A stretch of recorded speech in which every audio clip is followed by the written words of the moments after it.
Ya kerenye wassalamu alaikum la Guinée Yama Dumedi Fori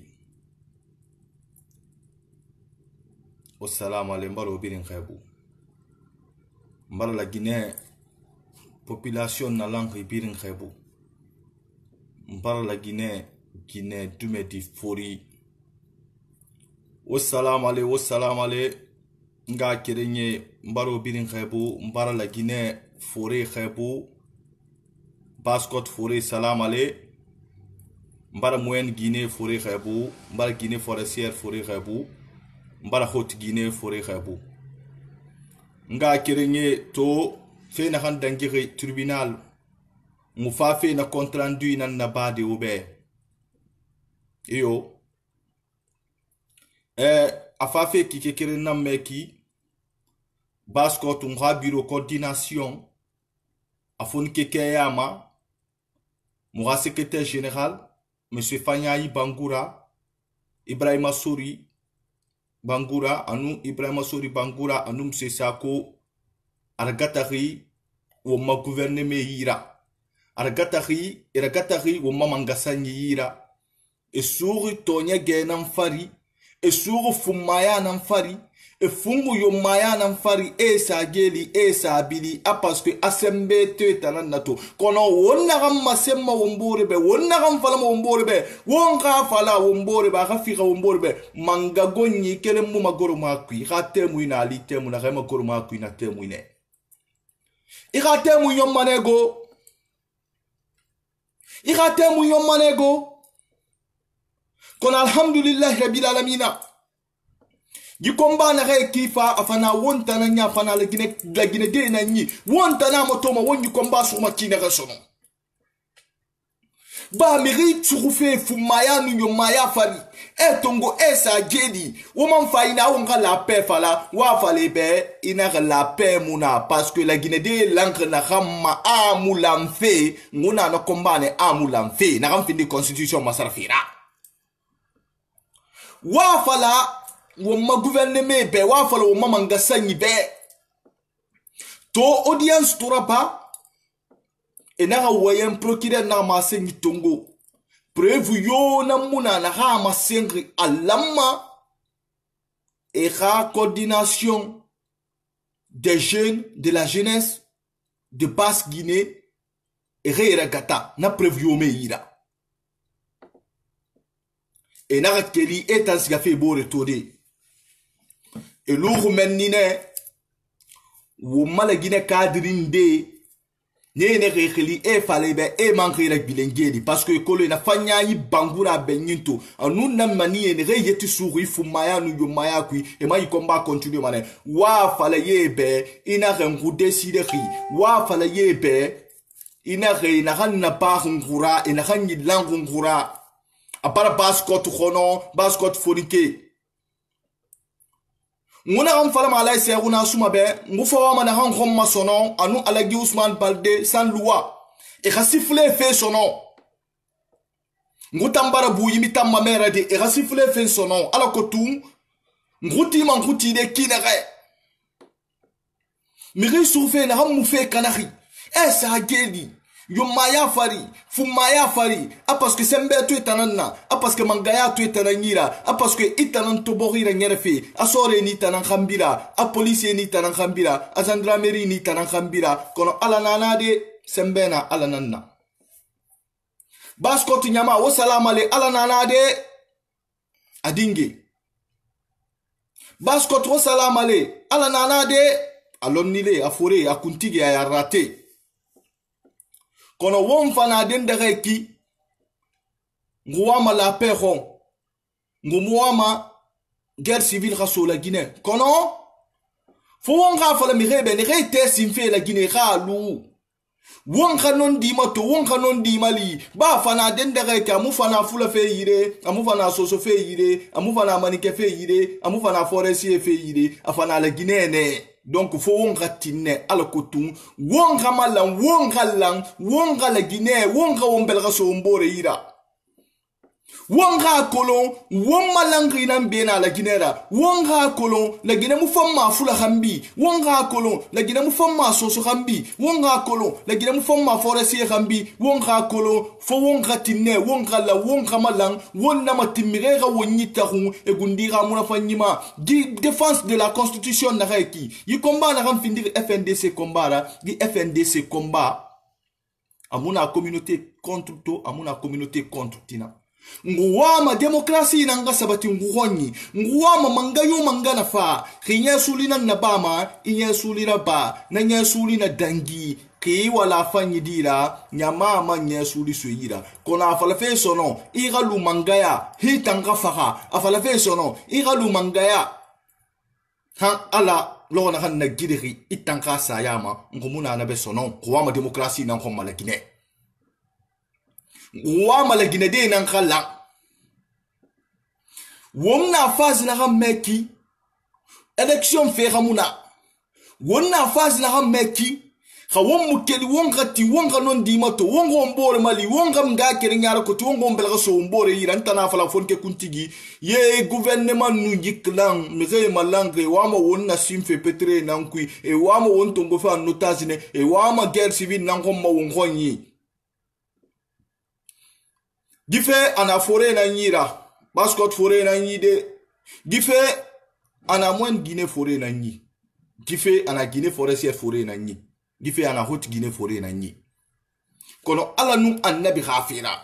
Nga kerenye. Na hamma handi moma. Waka kolon. A baskot. A lidere. Waka kolon. Baskot. A chen lidere. Ne nan suruto gedi. Kike keren nunde irakata ho ma gouvernement mireyira. Kike keren nunde ndende ma de ma bo rafema. Wone la paix fala ma holo ma wonka la paix rapati. Miri ina fe yala ma inondi na matoma ifa fe yala nondi fari emu kraya keden kam tongoma. Ful baba misal minion hande kadimin ko burata men min ko burata la. Ko yinni kuntigi ame hande kadi. Yobe akitu akune population et au gouvernement parce que tidi kala ko tidi bute ko dundo mi mitorta on en fop en sonjike sa fala modi gol pijidin ko ya daru gonga na ko ya daru sengo de sa dari ke sengo wa ta masude en fop en andi hande kadi ko on won feji gol kame parce que be do bere andi min lan critique gol be ko be won wadde ko fi sabudundo be yobi hobbe be yobe yennan ka réseaux sociaux yobe attaquant yobe wadi video fi yennu golla me nyinne be menen men wula kala ko wadi wo ya he menen be yinni wo ya he ko kanko andi wo wadi déjà 10 ans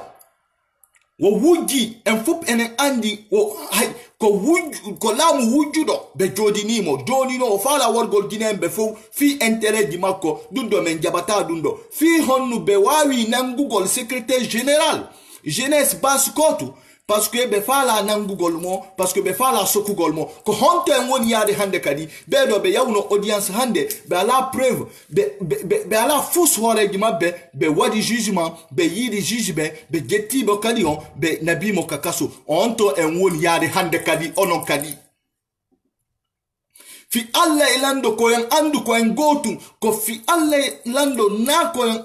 ko yang migita ko fi nyinugol ko siddo ko goddogo en woni combatugol na fi goddogo en woni combatugol ko en fala ko démocratie yo na tu quand même ko dundo en fala ko en fala Guinée be fop yo be fotu jogindire jungo me wawata wadde sa tawa sigonga ko sengo woni sida mojjugol pijidi ko adar gonga sa daraki gonga wawata masude en fop enen suti gonga imamu quand même be suti gonga fi honu be jabata halugol gonga fi honu kambe be wadde fi nugol men wade duwa u fi nugol le fi le yo yame yo butu Nedi wawata butugol sa tawe en imaki fi walugol gonga fop no suti gonga iwarugol himbe ben nata hanka sudu mabbe lanka ko be won defude fella beton wara beton yatta kander sudu yaha jokka hajuma yinugol kadion o ko konfala ko la paix fala dundo ko la paix non nata hanka sudu goddogo fella mo piyamo yennamo Johnny commentora ta be coordination di tati. fi alla elando yobe achutu hande kadi enen population yen wadu gereji ame yobe wada sifle on hande kadi hinigol men yatti sa wonde kefere so jetti kafa ko ya jettu kafa ko won fejugol kamen aduna fop no suti himbe ben won warade gouvernement hay goto ala prononce gol aduna fop no suti ko won fejugol hay goto jabaki halugol gonga fop no suti gonga fop no fanki yunnugol alla yo buttu leydi ame ko ni leydi buttata sata wa falaka walugol gonga ko ni leydi buttata sata wa falaka immade fi walugol ko wawi ko burata mujugol leydi melen men wula hande kadi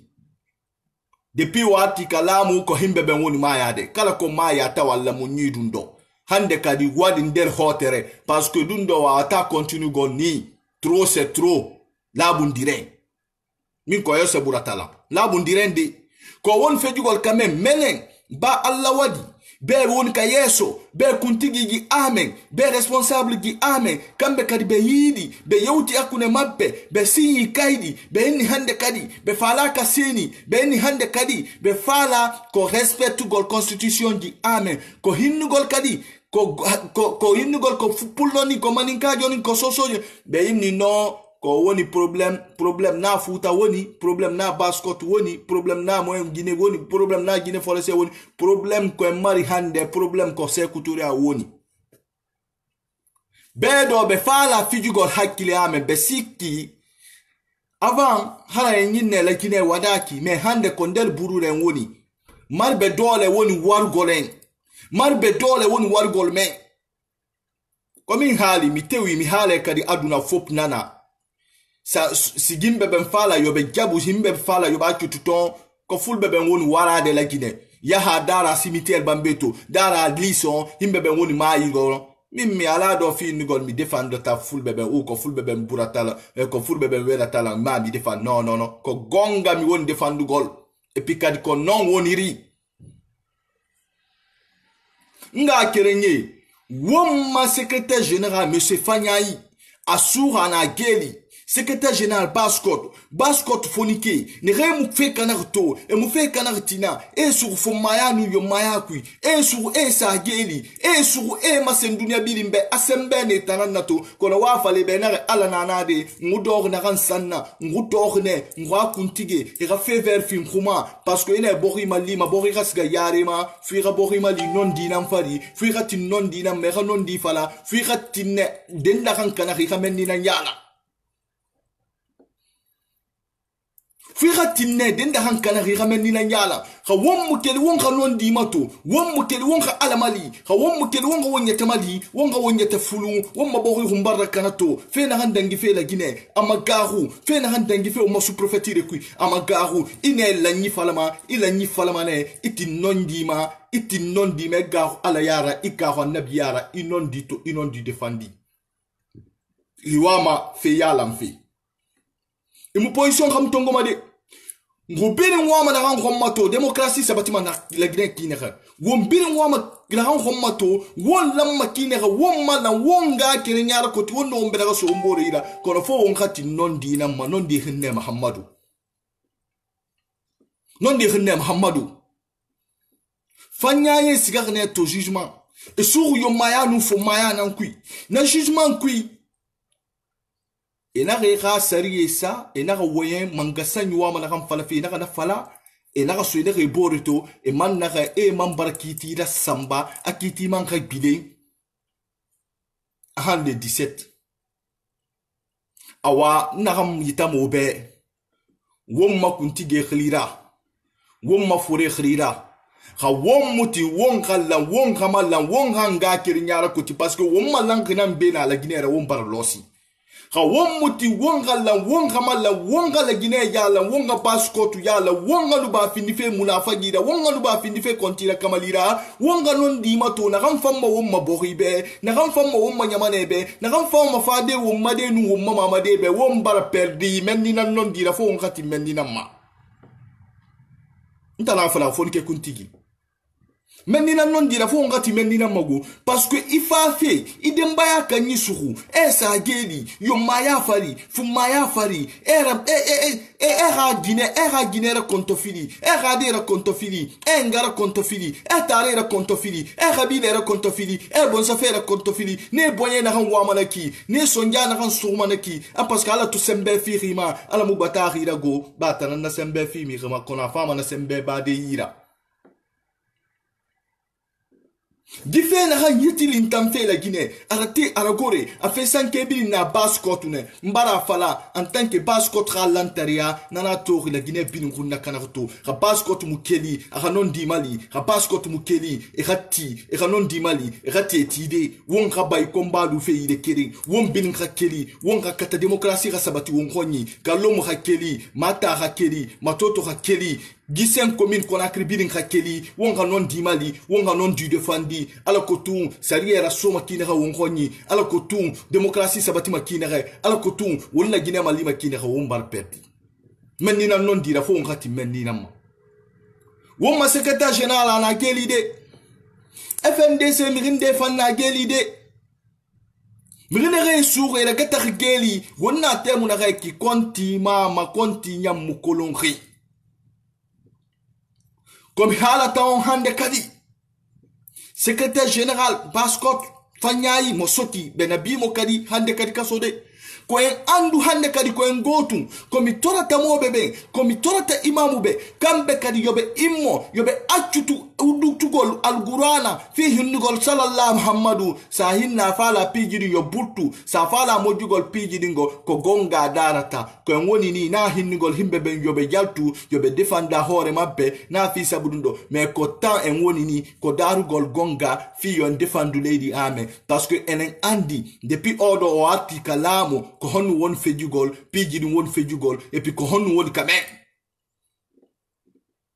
Mais si Allah elando jabi, men wolle adu, men wadi manifestation, men wolli adu na fof, men yinni, men jokamo hande, men jonkamo jango, ko en fala, ko elandu mandaji mako, yo yawu, o jabali dundo, kala woni contre, o constitution, kala woni membre FNDC, ko nangugol be, soka be, yaha hinna, fena himbebe, innugol ko fulbeben tun, woni contre, pouvoiran, ko fulbeben tun, fala kalankalamu, dundo, hande kadi, ko en andu, dundo marsatade, yobe préparu de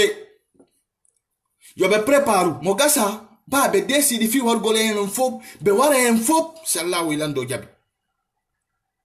be wara en fop ko be wara en fop ko mais en akata hande en akata jango enen kaden defando to hore ame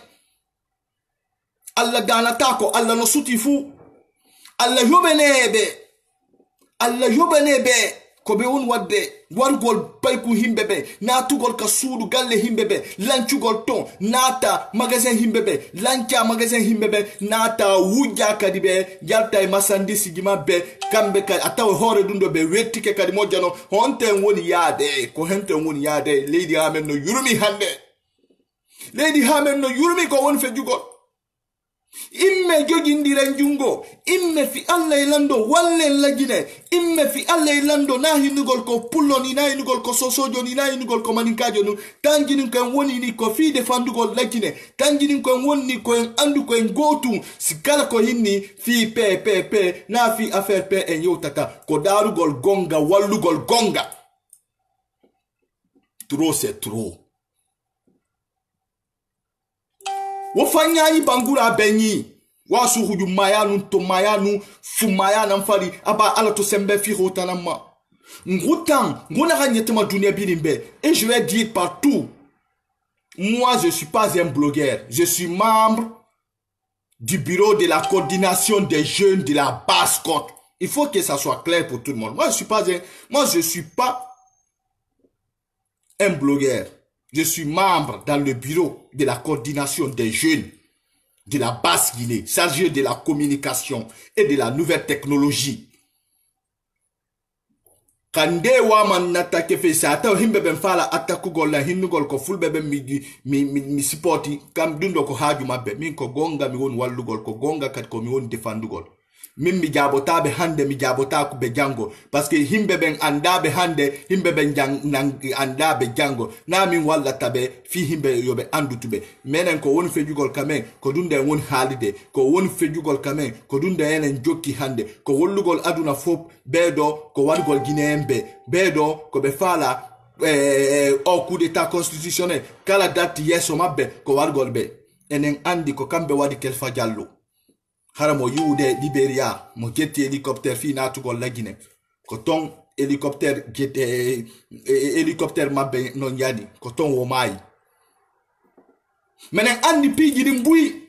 mais si be akali si au gouvernement akali si ministre wobe be akali ko won fejugol kamen nangugol miskina be sokabe nan yawgol ka galle himbe be lanka galle mabbe nata ka sudu mabbe piyabe warabe yaha sunna boutique himbe be yaha bonna boutique himbe be nata ndetto wujabe parce que hinnugol be do be fermi boutique di mabbe sa tawe lady buta ka commerçant jo ko fi goddo ga won gollude fi honna wuddata magasin ji mabbe fi honna watta dun do awa ko yon andu fulbe ben hande kadi en haddi go dunde on e baskot ko en andu hande kadi ko en habbi ko fi mobe be do kun tigi di de pet ko kambe joditi la Guinée hande alagi Ousmane Balde sans loi e alagi Serou Nassouma kaydi ko be windi menen habbi dundo menen habbi dundo décision menen ko be fala hande kadi yobe décida fi hinnugol hande ko yon défendu hore amen donc won lamma won kana han kolo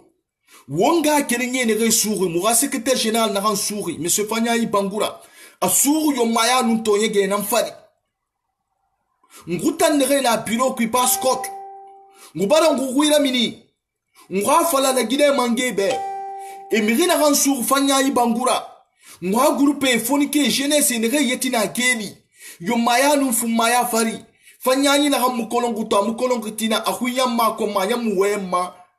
khema benyi e kalomu dume to mane khema benyi ngupara fala kalomu be fonike kelmane tetide e non dima to kore ba won fana na fazi namma ngwa mala nyina ngom la Guinée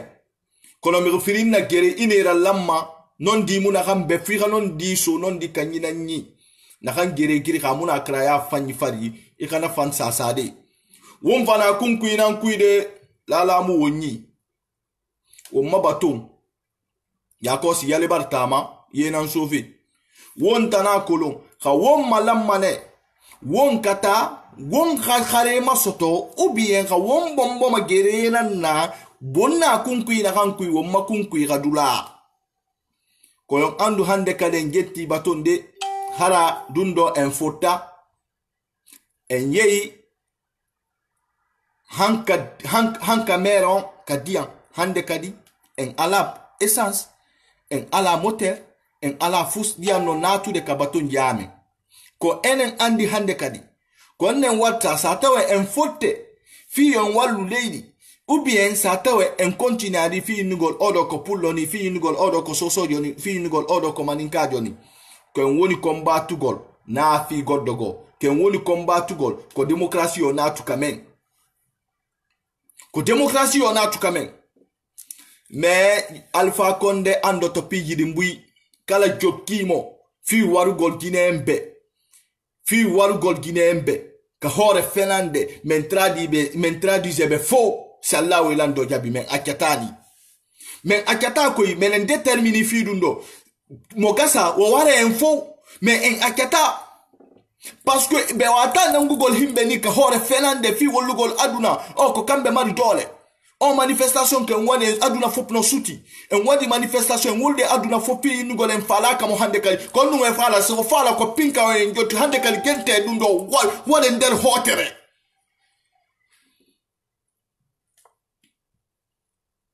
toni jette dundo wadi hotere min ko dundo protala hande kali trop c'est trop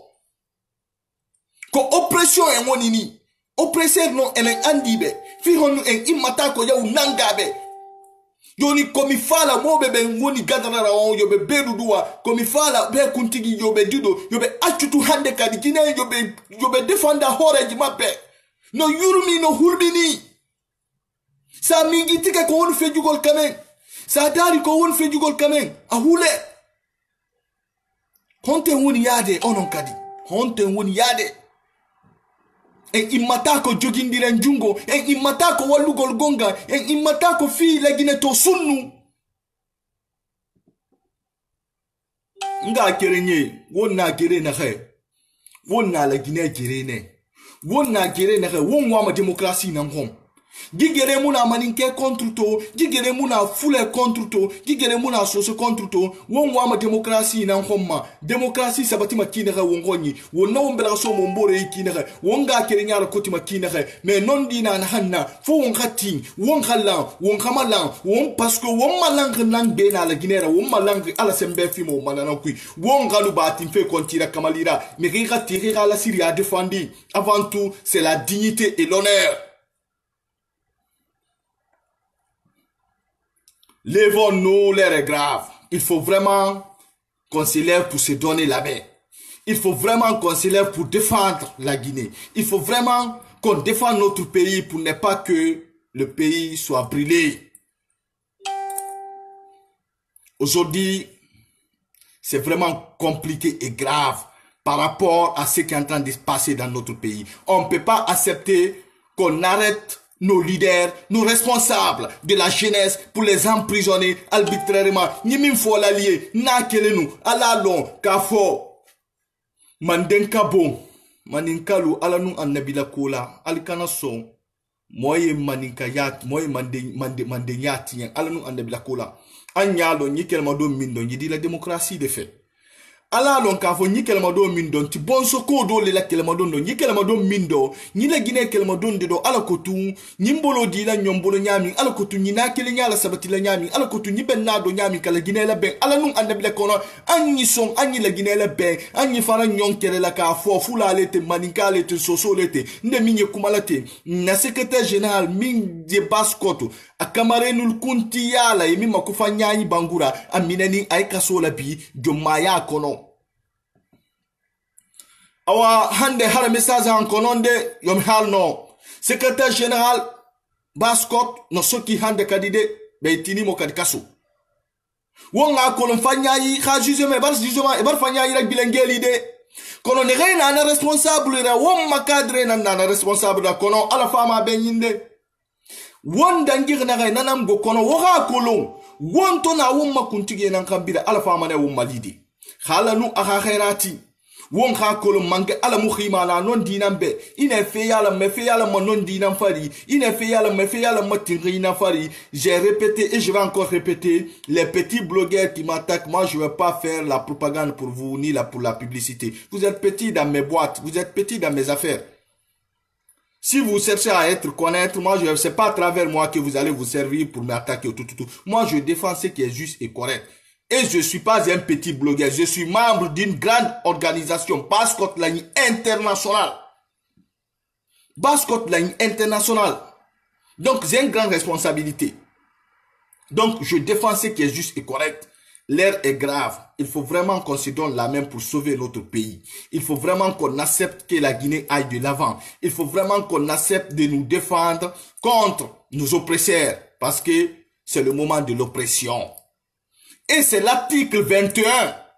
aligné 4, qui dit que le peuple de Guinée doit, qui dit que le peuple de Guinée doit résister en cas de l'oppression. Et notre oppresseur, nous les connaissons. Notre oppresseur, on lui connaît tous. Donc, lèvons-nous dès maintenant pour sauver notre pays. Mais il faut vraiment que ça soit clair pour tout le monde que M. Fanyani Bangoura est en prison. Le secrétaire général plus ils sont au nombre de 26 personnes qui sont arrêtées arbitrairement. On ne sait même pas pour quel motif, quels sont les charges retenues contre eux, attroupement, réunion sans autorisation. Voilà pourquoi ils sont en prison. Donc, je vous remercie. Le 17, nous allons lancer un appel dans toutes les prophéties. Nous allons voir même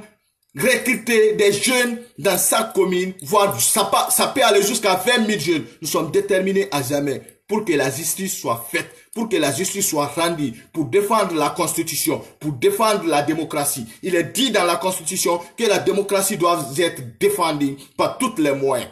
Donc nous sommes prêts, parce que c'est la Constitution qui nous donne l'autorisation de défendre la Constitution. Nous sommes prêts à défendre cette Constitution. Nous sommes prêts à défendre la démocratie. Vive l'union entre les Guinéens. Que Dieu nous aide dans ces combats. Vive FNDC. Abat troisième mandat. Abat la modification. Vive la Constitution du 7 mai 2010. Fonike Kuntigi, chef d'état-major, Baskot Lanyi. Je vous remercie.